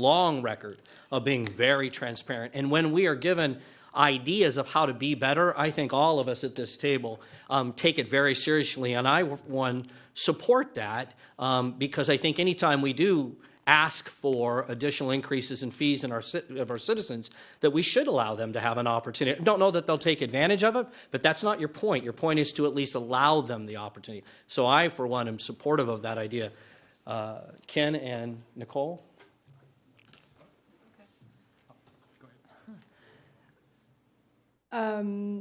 I would just say that it's a best practice. We consider it a best practice to have an escalator in a fee ordinance. So when we work with an agency that doesn't have one, we always recommend that one be implemented either based on the consumer price index or even labor cost changes from year to year, either increasing or decreasing, which can sometimes tie it closer to the cost structure for which the fee is based upon. And I think the argument for including an inflationary factor is that right now we have a policy to increase those fees, which are based on operating costs, by 20% per year to catch up closer to 100% level. So when we also incur from year to year relative increases in salaries and benefits and so forth, then we're actually not getting the 20% increase in cost recovery. We're getting something less to the tune of 15% or whatever the delta is there. So from a purely cost consulting perspective and full cost of providing services perspective, it would be a best practice to include an inflationary factor. Doesn't mean it's right for this agency when you guys deliberate and decide what you want to do, but from a perspective of trying to establish the maximum allowable amount, it is a reasonable, and we do consider it a best practice. Well, Mr. Chair, then to follow up. Oh, I'm sorry, Ken. Go ahead, Mr. Campbell. Thank you. Director Jones, I just wanted to add, I do appreciate Mr. Cahill's concerns and his comments. It's always been my experience, small increases are better than large increases. So smaller amounts rather than periodic large increases tend to work better. I also think that by performing this analysis on a relatively short term, every 3 years or so, that we prevent the situation where we're collecting more for these services than it costs to provide the services. Nicole pointed out several, three or four state code provisions that clearly indicate we cannot charge more than the cost of providing the service. So that's another reason to look at these on a fairly close basis, so we don't go too far without checking back to make sure we're not charging more than the cost of providing the service. It's one of those things where I understand Mr. Cahill's concern and the business community's concern, but we also have to be diligent, I think, in making sure we recover costs, at least now while we're still struggling to restore services in terms of closed engine companies. Maybe in the future we'd be in a better position to subsidize these services more. But, and again, as Nicole pointed out, the 20% a year is going to get us to maybe about 60% cost recovery. So I don't think we're going to be at a point in the near future where we're collecting more than it costs to provide the service. All right, Director Jones. Thank you, Mr. Chair. The issue here isn't what the CPI is per se, or the 20% to get to 60. It's to have the public discussion when it comes up. And I see no harm in that unless there are some sort of operational issues that we need to be concerned about. Part of what I heard earlier was it would come before the Finance Committee, which meant public hearing. So I was a little surprised to hear your comment. In reading the particular section that is amongst our documents, it says Finance Division, which is a difference. And as outgoing chair of the Finance Committee and hopefully a continuing participant in that committee, I don't have any problem entertaining this in the public discussion in the public meeting in the future in regards to the CPI attachment to whatever we may or may not approve by the end of the month. And if I For may, discussion. President Gold. Yes, go ahead. Just for full disclosure, the existing fee ordinance has a cost of living adjustment, has a COLA adjustment. What we're proposing to do is define exactly what the CPI, which CPI to use, and we're defining at what point in time that CPI adjustment would take place, and we're changing it to coincide with what the county does with their annual fee adjustments. So those are the two changes. So we do have an existing CPI adjustment. So we're just defining exactly what CPI we're talking about and when it's going to be applied. Okay. Again, part of the rebuttal, Mr. Cahill. Thank you for all of the comments. Two things struck me. First of all, I thought Director Orzali's comments were earlier were very interesting and spot on. He asked why 20% versus 25 versus something else, and the very candid answer, which again I appreciate, was it felt right. It seemed reasonable, which is fine.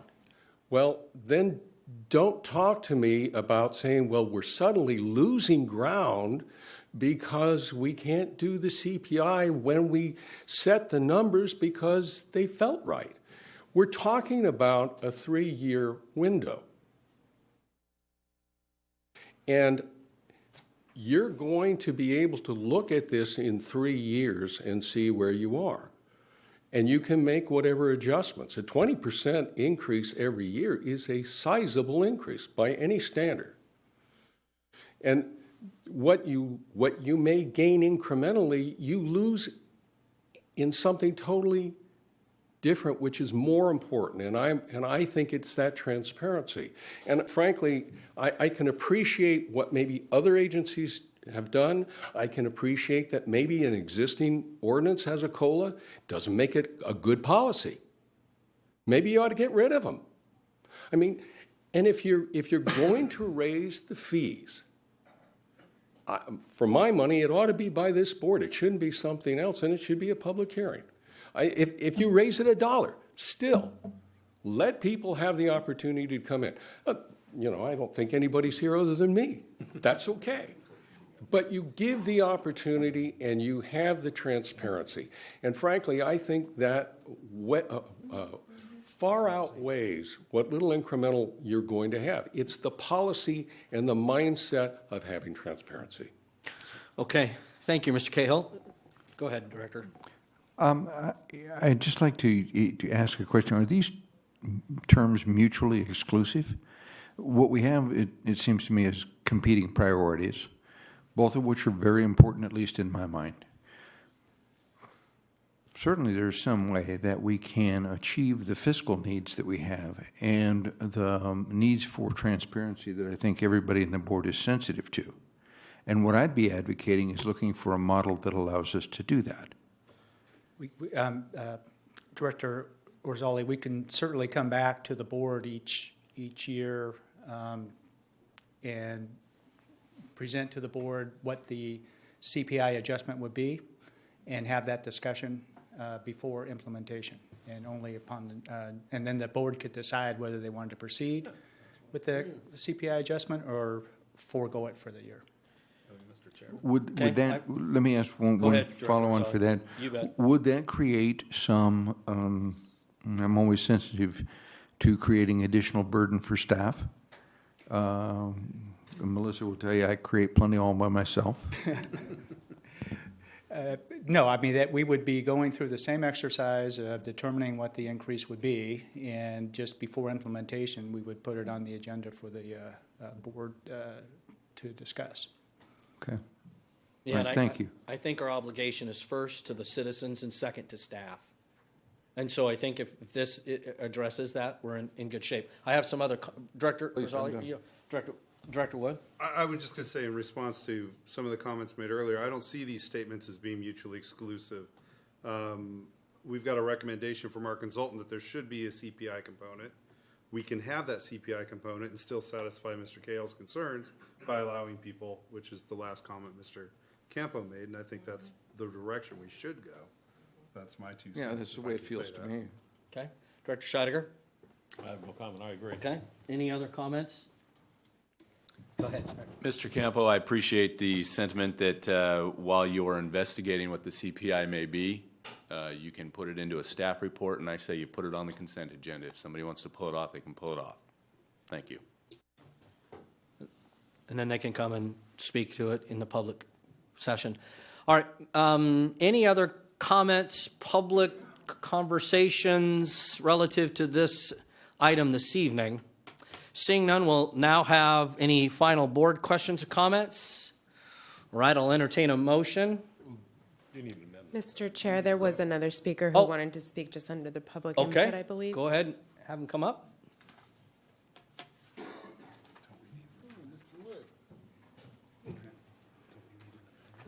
Good evening, Board. Oops, it looks like I messed with your thing. My name is Josh Wood, and I'm the Executive Director of a group called Region Builders. It's not the Sacramento Regional Builders Exchange you met with as Region Builders, but we used to be the same organization. I think it's pretty clear, from the industry perspective, that we're willing to pay our fair share, and we want to be partners in moving forward.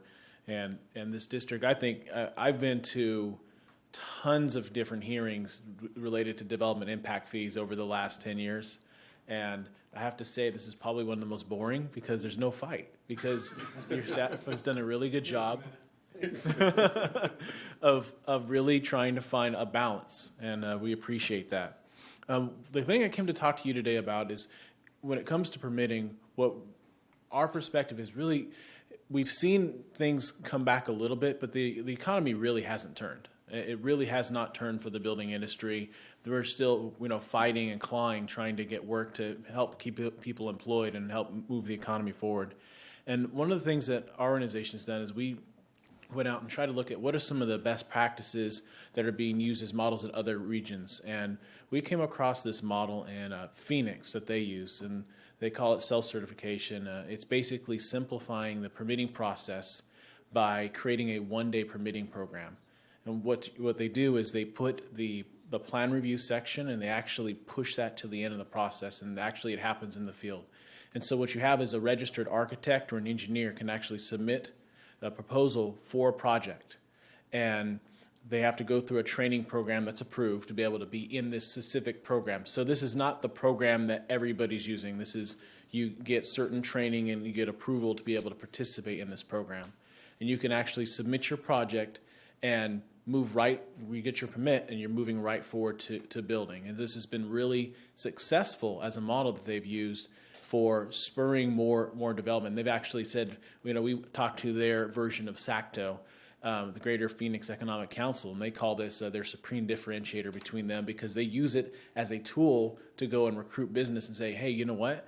We can get you here, we can get your tenant improvement done, we can get you in and your permit, and you're moving forward the next day.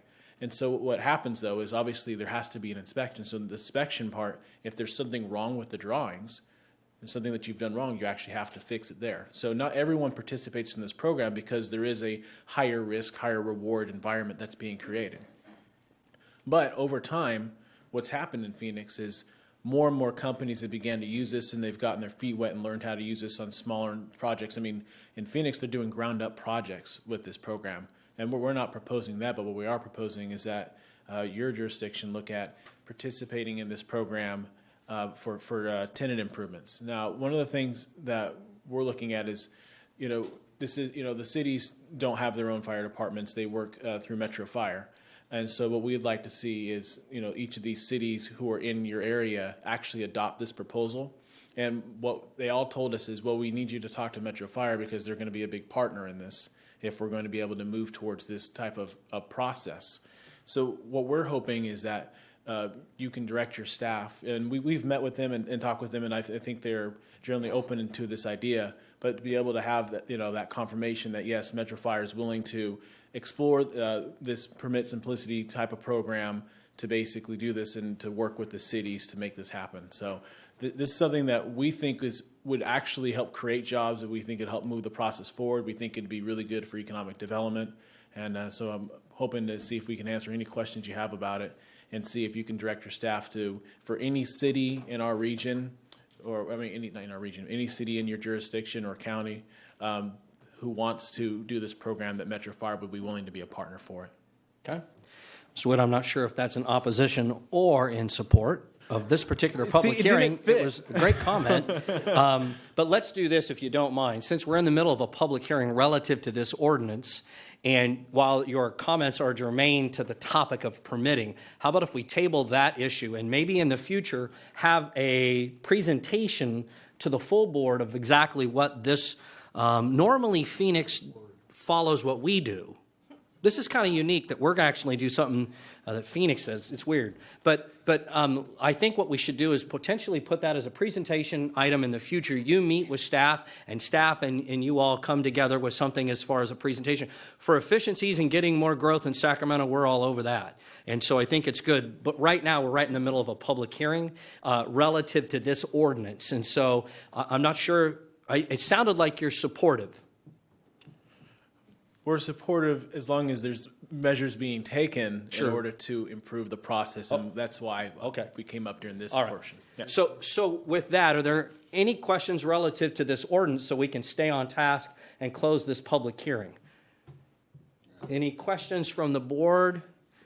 Okay, so again, Mr. Wood, why don't you think about right after we close the meeting with some of our staff, and sounds like you've already done that. We can move forward, and down the road we can have some of those conversations. You're more than invited to come back for the second reading of this ordinance, for or against, depending on what your feelings are relative to your group. But we'd like to close this public hearing if you don't mind. Okay? Great, thanks. All right, any other questions? You need to amend the. All right, so I've got, we have some changes that I think the board has suggested in the first reading that I believe Ken and his team will incorporate in and then bring back for the second reading. I'm not sure that as part of this public hearing, the motion needs to include those elements relative to that, or just we are going to make a motion and move forward with the approval of the first reading. Potentially, then we could go from there. So, John, do you have any comments about how the motion should read? Yeah, I think that you can request a motion to approve the first reading as it's set forth currently. Okay. All right, so you folks heard that. So I'll entertain a motion for an approval of the first reading. Well, there's been no action taken to actually make those changes. So here we're just having a discussion, a public discussion about the first proposal as it's being presented. And we have to, as part of the public hearing process, we have to take action on approving the first reading. All that conversation Ken and his team will incorporate into the second reading. So right now, we're just approving the first reading of the public hearing. So do I have a motion? I'll make a motion. Director Monk? Yeah, Mr. Chair, I'll second the first approval of the first reading of the Capitol Fire Facilities fee. Okay, great. We have a second on that motion. Any questions or comments from the board? Madam Clerk, please call the roll. Director Monk? Aye. Orzali? Aye. Clark? Aye. Scheidegger? Aye. Wood? Aye. Kelly, Aye. Jones, Aye. and Barnes. Aye. Director Gould. Aye. Motion passes. Thank you very much, Mr. Campo and Ms. Kissam. I really appreciate your work on this, and it's always a delight when NBS comes. The data is second to none, and certainly helps us as we make some of these very difficult policy changes. So thank you again, and safe travels. Okay, and Mr. Chair? Yes, go I would ahead, like Director to make the motion that we approve the first reading of item number 2, fire inspection program and fee ordinance, with continuing your compliments to Mr. Campo and Ms. Kissam. Second. Okay. I believe we already took action on the first fee ordinance. Yeah. And I believe we just took action on the second fee ordinance, Director Jones. Okay, we are? Okay, I thought we were. It's okay. It's all right. Yeah, No big deal. All right. So with that, we're going to move on to President's report. First, I'd like to thank our previous president, Director Orzali, and for the wonderful job that he has done with his function there. Go ahead, Director Monk. You have to close the special meeting? Did I not close it? It's closed. All right. Thank you. Good job. All right. So again, I just wanted to make sure that I publicly thanked Director Orzali, a wonderful leader, and did a wonderful job under our organization moved forward in some rather difficult times. So thank you for that. I have no further comments relative to the President's report. We'll now hear from our fire chief.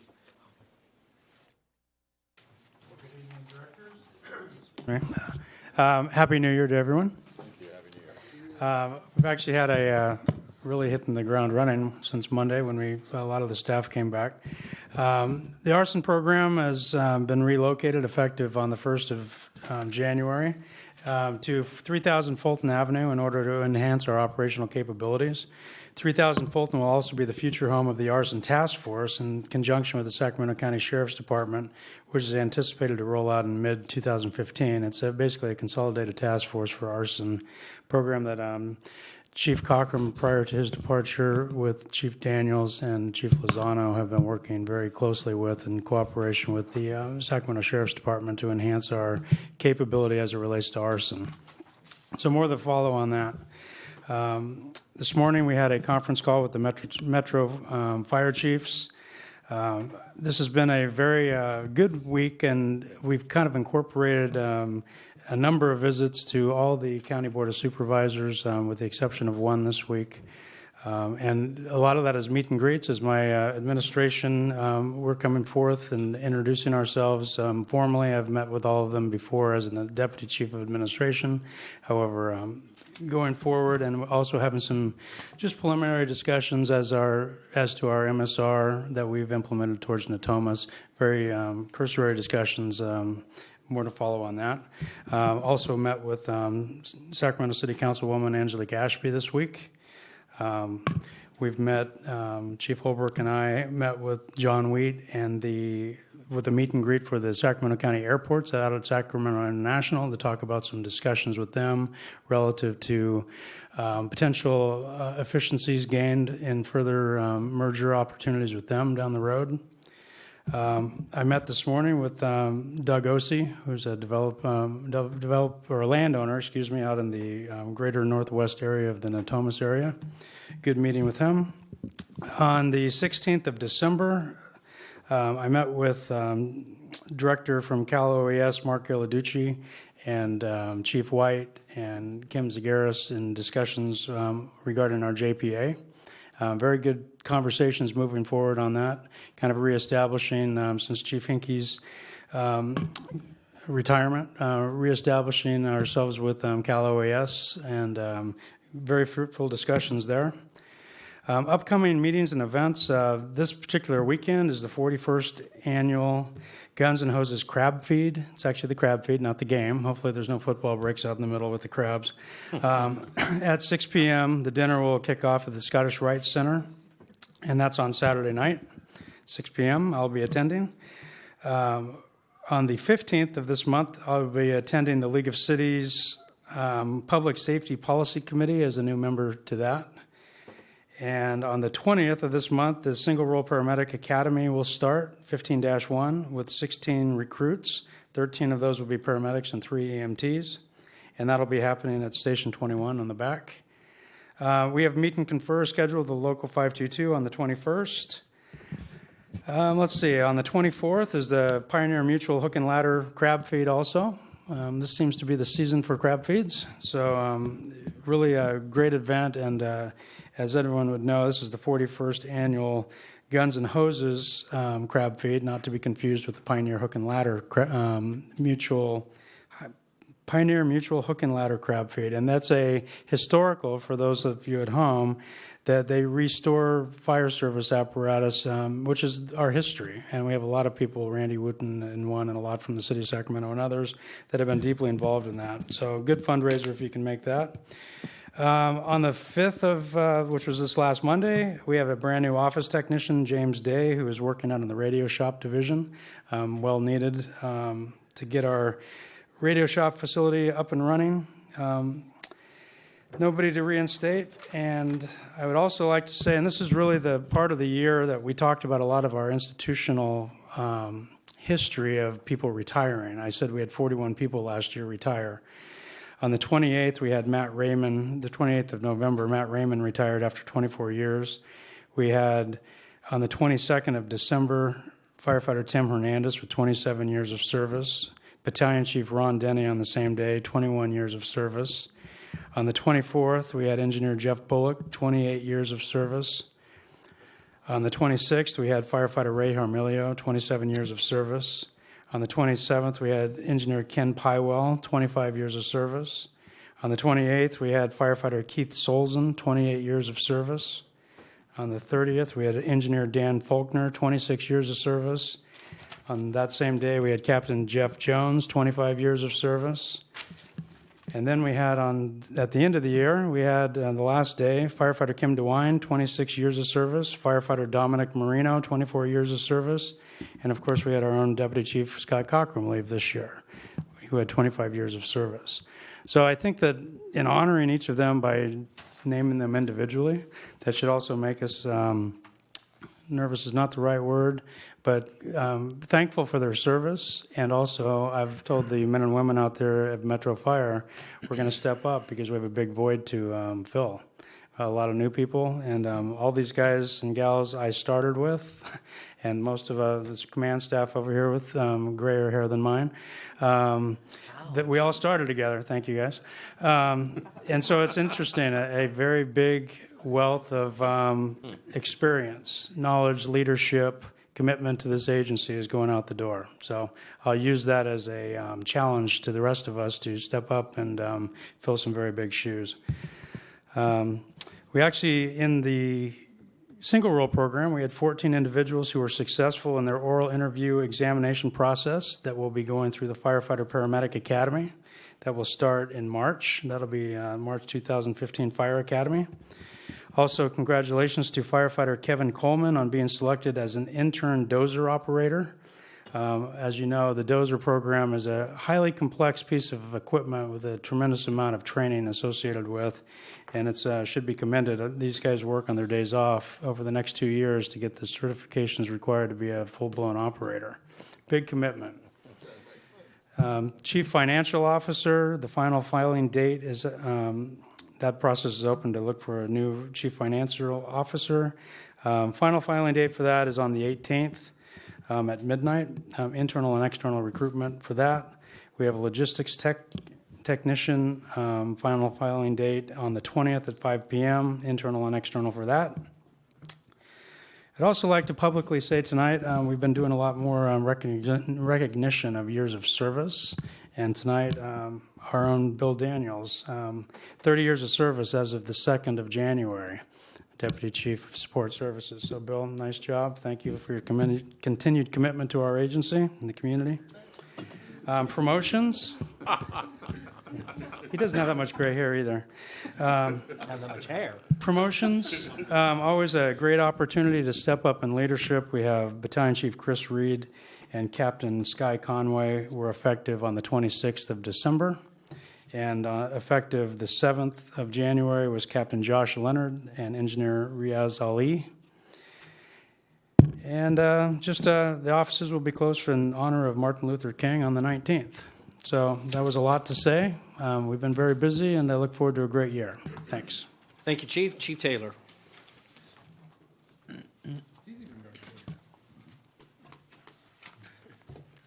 Good evening, Mr. President, directors, Chief Wells. My name is Darren Taylor. I'm the Deputy Chief of Operations. So the gray hair comes from operations. I'll just put that out there right now. And this is the night of kind of a lot of information. So for Director Barnes, the way this kind of normally happens is I give you a report normally of the last 2 weeks of calls that we've ran in the organization. You get to hear actually our year-end calls. So what I'm going to let everybody know is I'll give you our year-end numbers for the year of 2014. So I'm going to start off by saying, Chief Wells kind of also said it, Happy New Year. I hope all of you enjoyed your holidays.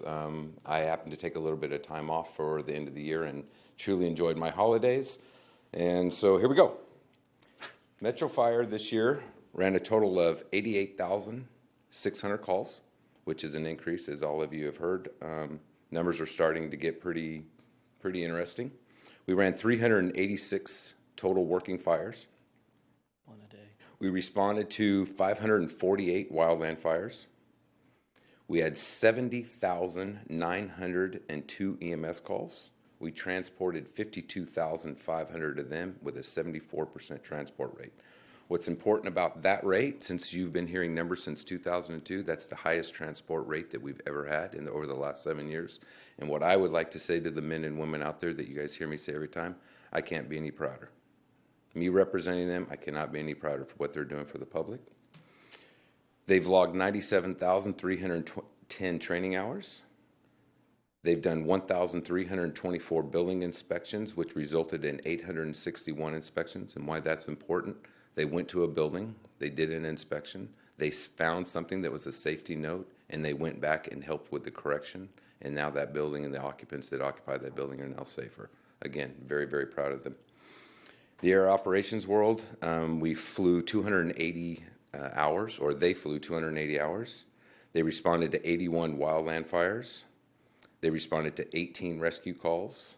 They had a total drop load of 423 drops. That's very significant. And on those drops, there was some training drops in there and also wildland fire drops. But in total, they dropped 98,700 total gallons on fires. Again, big numbers. Our busiest engine company, for some notable notes, our busiest engine company was Engine 53 in the South area. This number shocks me to even say it. 4,725 calls for a fire engine. Our busiest truck, Truck 106, ran 3,143 calls. Our busiest medic, Medic 24, ran 5,122 calls. Our rescue ran 1,362 calls. Now, for the folks at home, our rescue company does our heavy rescue stuff, but they also operate as a truck company. So they're also responding on our working fires as a truck, but also as a rescue. To have a heavy rescue in the Sacramento metropolitan area or in a suburban area running 1,300 calls is a significant number. Our hazmat unit ran 1,356 calls. Our ARF units in total, all the ARF units had 36 calls. Our boats, as you're aware, Boat 62 and Boat 65, which protect the American River and other bodies of water, ran 75 calls. It's something new that started back in September. As you know, Captain Item out of the PIO group started to provide you with viewership hours. The viewership hours basically is, for all of you, that gets our name out to the public. They hear the words Metro Fire, what we do and how we protect the citizens and how we're there for them. She also had the ability, because of her relationships with the media, she actually got to go back to January 1st, even though we started reporting to September, to find out what our viewership hours are. But so for the year of 2014, ready for this, the viewership of the Sacramento Metropolitan Fire District to the public were 3,029,000 and some. That is a value in the world of value. Oh wait, my bad. Sorry, Michelle. That was for the month. 11 million. 11 million total viewerships, which is a $1.1 million in value of what that would have paid for 30-second spots. So that was 11 million. As Chief Wells talked about the retirees, it was a very busy year for promotion, so I want to say congratulations to all these promotees. We promoted 59 suppression personnel, so I would like to thank you for the support in all of those. We promoted 2 deputy chiefs, me being one. Thank you for that. 4 assistant chiefs, 5 battalion chiefs, 19 fire captains, 29 fire engineers. In the academies, we graduated 41 firefighters in total throughout the year, over 2 academies. The bright spot about that, 26 of those 41 were out of our single role program. Again, you can't be any more prouder. You guys helped us and supported a program to give a feeding program into our organization. 26 of those young men and women are now firefighters for your organization. We also graduated 57 single role employees out of our EMS program also. Some are paramedics and some are EMTs. And the last thing I would like to say is for all the retirees that Chief Wells mentioned as their boss, as their deputy representing them, the only thing I can say is job well done. So for that, if you have any questions. Thank you, Chief Taylor. Everybody have a nice night. Thank you very much. Council Labra. No report. Thank you. I understand that we don't have a report from our local. Now moving on to committee and delegate reports. The Executive Committee met this evening to review committee assignments. The following individuals have been asked to serve in the following positions. The Executive Committee is set by myself, Director Scheidegger, and Director Wood. The Finance Committee, and these committees will select their representative leadership in their first regularly scheduled meetings. On the Finance Committee, we would like Director Jones, Director Monk, and Director Wood to continue to serve in that, as well as Delman Clark as the alternate. In the Policy Committee, we have asked that Director Barnes, myself, and Director Scheidegger function in that role, and we will elect a chair and a vice chair when we schedule a meeting, and then Director Monk as an alternate. As the Regional Communications Center JPA delegate, Chief Holbrook, you have been asked to continue to serve in that role by Chief Wells. We also have Director Monk as an alternate. California Fire and Rescue JPA, Director Kelly will continue to serve, and I'll serve as an alternate. The 2x2 committees will stay in position. Those committee members won't change. And then Director Monk will continue to serve as a delegate to the Reserve Firefighter Qualification Review Commission, and we are going to be looking at the policy and resolution relative to that and take some further action in the future. And then we are going to wait wait for the California Special Districts Association and the Fire District Association of California to get to us requesting that we assign new members of the board, our representatives, to those 2 associations. And that was done in the Executive Committee. Any questions from my colleagues? Okay, we'll now move on to the Comm Center JPA. Chief Holbrook.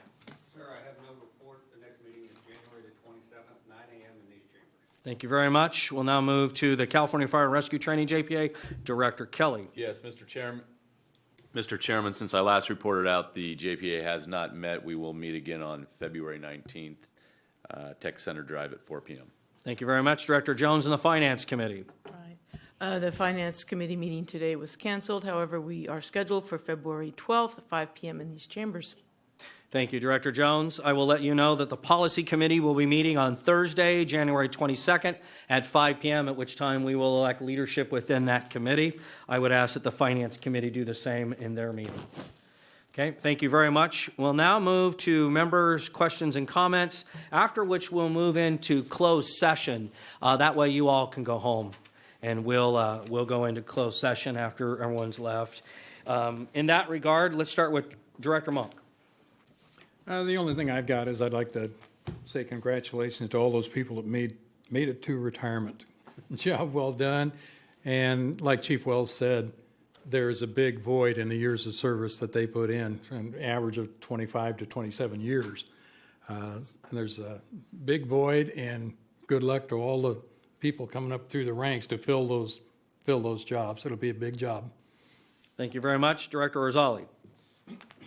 I'd just like to express my appreciation to staff for the work they put into the reports that were delivered this evening, and to reiterate my appreciation to the board for their support during the time that I was president, and look forward to working with all of you in the future. Thank you. Thank you, Director Orzali. Director Clark. Thank you, Mr. Chair. I'd like to wish everyone a Happy New Year, and looking forward to 2015 for Metro Fire to continue to be the leader in our region and continue to innovate. I want to thank our staff also for their presentation, and also the retirees. Good luck and Godspeed on your retirement. Thank you, Director Clark. Director Barnes. I just want to thank everybody for the reports, as detailed as they are. Again, I mentioned earlier, they're not progressive numbers, but they're proactive numbers, and I appreciate that. I know when you're forward thinking, it's real tough, especially when our economy hasn't quite recovered like it has.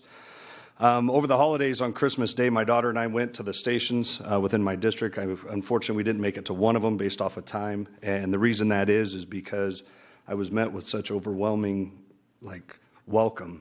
Most of them were sitting down to some meals, getting ready to have some meals. But it was a great visit. My daughter loved it because, of course, she got to go all over the equipment and gave her, I think we have 100 stickers now and about 10 coloring books. So it was a great time. But it was great to meet everybody in those stations. I visited 59, 58, 55, and 50. Two of them, which was neat, were part of the retirees. They were having a luncheon for them.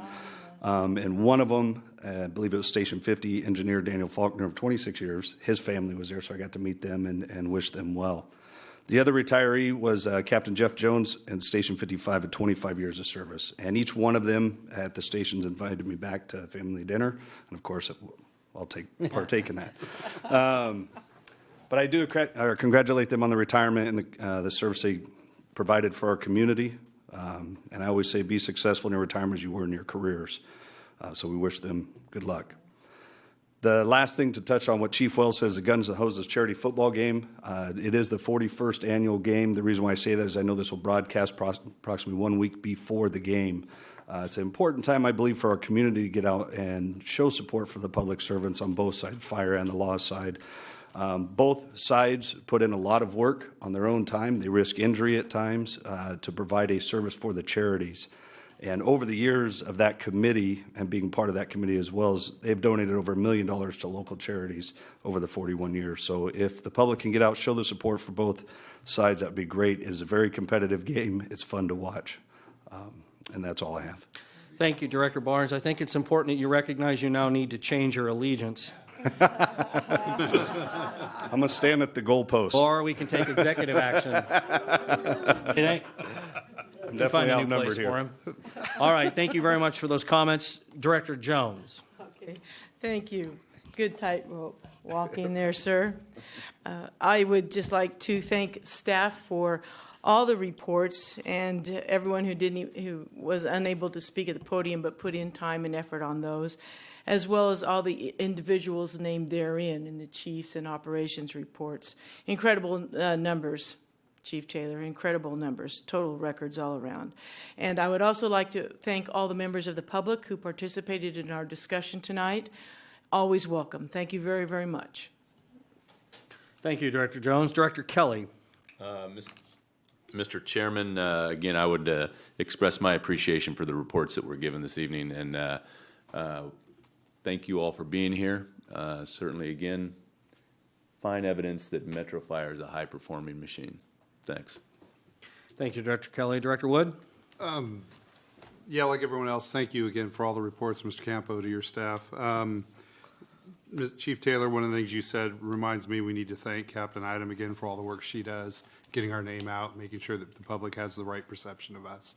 Also want to let you know, I also got out to my stations over the holidays, 53, 54, and 62, dropped off some cakes for them. And just want to let you know, the guys at 53A shift, Captain Scott McKinney, extremely hospitable. So thank you very much for that. And I just want to make sure he gets a good word. So thank you. Thank you, Director Wood. Director Scheidegger. Thank you, Mr. Thank Okay. you, Mr. President. Yeah, I choked up. Thank you, Mr. President. I wanted to... know the Heimlich. Not from you. Can't reach out. I wanted to recognize that today, along with hundreds of other members of this community, I attended services for a public servant of this community. My former boss, Glenn Craig, an outstanding leader in public service. He wasn't a firefighter, but he was a public safety champion and a great leader. And I think it's important that we all recognize the contributions that he gave to this community and this state. Also like to thank Chief Wells for being there today and representing Metro. Again, I want to add my kudos and thanks to the staff for their fine work, and I hope the community appreciates the way we approach business. I think it's a sort of thing that we should very much appreciate, and we really enjoy some fine staff work. Thank you. Thank you, Director. I'd like to close with comments relative to the two ordinances that we heard in public hearing. This is an opportunity for the public to come to these chambers and to share with us their ideas. And so I want to make everyone aware of the fact that we will have a second reading on these ordinances on January 22nd, 2015. If you have concerns about how this agency imposes fees on the citizens, now is your time to come and help these policymakers make good decisions. We make great decisions, but we also enjoy hearing the public. They have oftentimes a different perspective that maybe we don't hear, and we appreciate that. And so I would just challenge those that are out there listening that if you have some concerns or you have comments, please come. That's the idea behind transparency, is to open up those opportunities. We'll continue to do it. We've done it since the inception of this organization. And so I just want to make sure that the public understands that what we did tonight was approve a first reading. The second reading still allows for public comment before we impose those fees and take that direction, which is necessary for our organization to stay at the very top of its game. There's not a single organization that can survive long term when the funding mechanism is flawed. And we can't continue to have these unfunded services moving forward. It isn't good business. Someone said we're not a business. I would beg to differ. We have to, as a responsible government entity, work just like a business with all of that transparency. The element we don't necessarily enjoy is that profit that goes along with a lot of that. But we still have some of the very same obligations, and one of them is to be transparent to our constituents.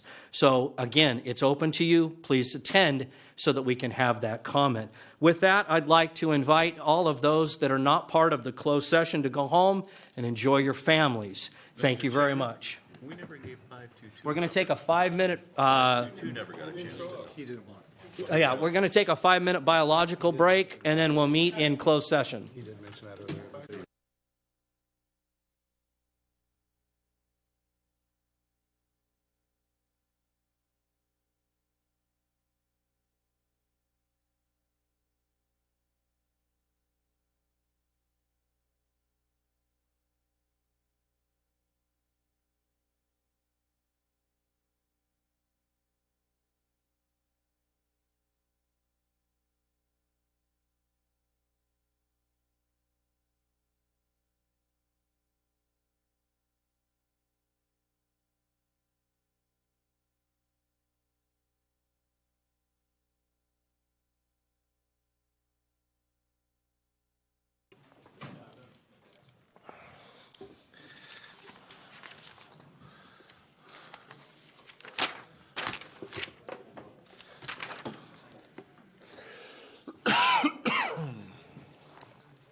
Here. All right, ladies and gentlemen, we're going to open up our regularly scheduled meeting again, and we'll have Council Lavra report out on closed session. Thank you, President Gould. The board met in closed session on two workers' compensation matters. In the first, involving Matthew Jewett in the Sacramento Metropolitan Fire District, the board voted 9-0 to give settlement authority to the third-party administrator for the district's workers' compensation claim to settle that case. In the next case, Randolph Gross and the district, the board voted 9-0 to give authority to the third-party administrator to settle that case. The other matter was a consideration of a claim made under Government Code Section 910 by Mr. Donald Brown against the district. The board voted by 9-0 to deny that claim. And to refer the matter accordingly. Thank you, Council Lavra. Ladies and gentlemen, as we close tonight's session, we'd like to do so in respect for our law enforcement officer who passed away this last week. It was already mentioned by Director Scheidegger, but we'd like to close this meeting with a moment of silence for him and his family.